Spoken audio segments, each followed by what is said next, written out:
नमस्कार दोस्तों।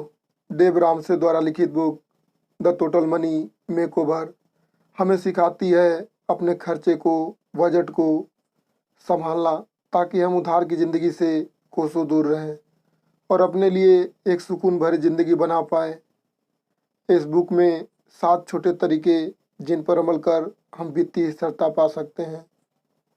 इसके साथ हमें रिटायरमेंट प्लान के बारे में बताती है। ये बुक हमें समझाती है कि दुनिया फिनंशियल प्रिंसिपल को सच मानकर चलती है। वो दरअसल एक जाल है जिसमें हम अक्सर फंस जाते हैं और फिनंशियल स्टेबिलिटी को अपनी ज़िंदगी में खुद ही न्योता दे देते हैं।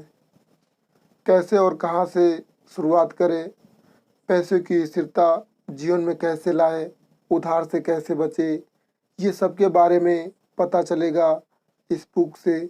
तो आगे इसे सुनना ना भूलें। देव राम से बताते हैं कि कुछ साल पहले उनकी फाइनेंशियल हालत काफ़ी ख़राब थी। महीने के बिल, बच्चों को कॉलेज भेजना, रिटायरमेंट प्लान, पत्नी को खुश रखना, ये सब कैसे करें, इस बात से परेशान थे। उधार बहुत ज़्यादा था, बजट बहुत कम था। उन्हें पता था कि वे उधार के चक्रव्यूह में पूरी तरह से फंस चुके हैं। वे पूरी तरह से टूट चुके थे क्योंकि उन्हें पैसे को मैनेज करने का सही तरीका नहीं मालूम था। शुरुआत में इनके पास कुछ भी नहीं था, लेकिन 26 वर्ष की उम्र में इनके पास $4 मिलियन का रियल एस्टेट आ चुका था। लेकिन उधारी के कारण सब कुछ चला गया। वे बैंक करप्ट हो गए। उन्होंने समझने की कोशिश की जो भी हुआ आखिर क्यों हुआ। उन्होंने पहचान के बुजुर्ग और अमीर लोगों के इंटरव्यू लिए कि पैसे को कैसे संभाला जाए और बढ़ाया जाए। वे अब दूसरे की मदद करते और पैसे की समझ देते। खुद को शीशे में देखिए, और अगर आप मनी प्रॉब्लम की जड़ तक जाने को तैयार हैं तो फाइनेंशियल फ्रीडम का गोल बहुत नज़दीक है। वे अपने जीवन में 2 बार मिलियनर बने। पहली बार बनने के बाद जब वो प्रूव हुए तो वे उनकी बेवकूफ़ी थी। दूसरी बार मिलियनर बने तो वे डेट फ्री थे क्योंकि उन्होंने खुद पर काम किया। जब आपको लगे कि ये रास्ता बहुत मुश्किल है और आपसे नहीं हो पाएगा, तो सफल लोगों की कहानियाँ ज़रूर सुने। जितना आप कमाते हैं उससे कम ही खर्च कीजिए। जब तक हमारा पैसों के साथ बर्ताव नहीं बदलेगा, पैसा हमेशा हमें अपने पीछे दौड़ाएगा। ये पूरी तरह से हम पर निर्भर है कि हम अपनी फाइनेंशियल रिस्पॉन्सिबिलिटी अपने हाथ में लेने के लिए तैयार हैं या नहीं। अगर आपका पैसा आपके लिए काम नहीं कर रहा है तो वो कचरे के समान है। पैसे को पड़ा हुआ नहीं रहने देना चाहिए, उसे बढ़ाना भी बहुत ज़रूरी है। कभी कभी हमें लगता है कि सब कुछ अच्छा चल रहा है, लेकिन मुसीबत अचानक से आ सकती है और आप खुद को उससे लड़ने के लिए नहीं पाएंगे।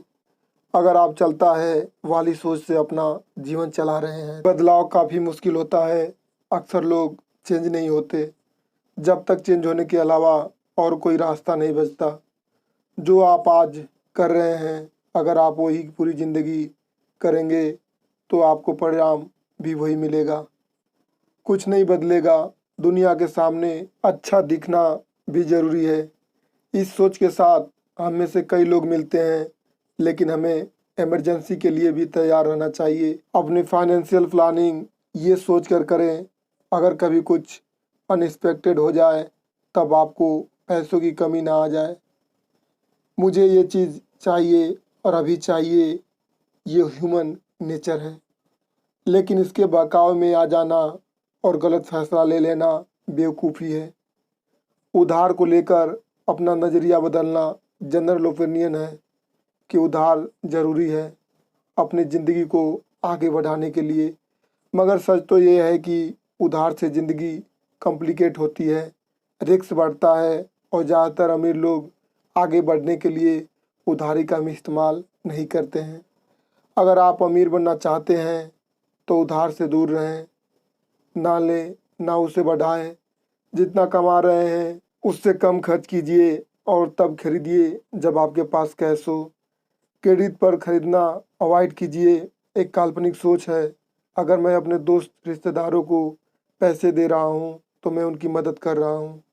मगर सच ये है कि अगर आप रिश्तों में पैसों को लाएंगे तो वो रिश्ता ख़त्म हो जाएगा। अगर आप किसी की मदद करना चाहते हैं तो पैसे दीजिए और भूल जाइए। Cash advance, paid loan, rent to own, ऐसी बहुत सारी स्कीम चाहिए होती है लोअर इनकम वाले लोगों को। ज़िंदगी में आगे बढ़ने के लिए ये बिल्कुल गलत है। सच्चाई ये है, ये सारे स्कीम बनाने वाले लोग लोअर इनकम ग्रुप को सपने दिखाकर और उन्हीं के पीठ पर बैठकर खूब कमाई कर रहे हैं। आप वही खरीदें जो आप खरीद सकते हैं उन पैसों से जो आपके डेबिट कार्ड में पहले से है।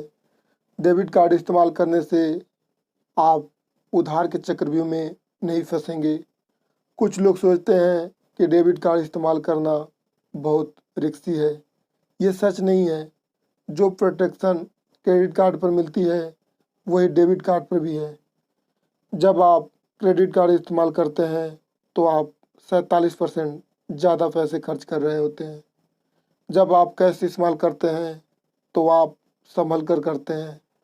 अपने बच्चों को अगर क्रेडिट कार्ड टाइम से दे दें तो वे पैसों के साथ समझदार और रिस्पॉन्सिबल बन जाते हैं।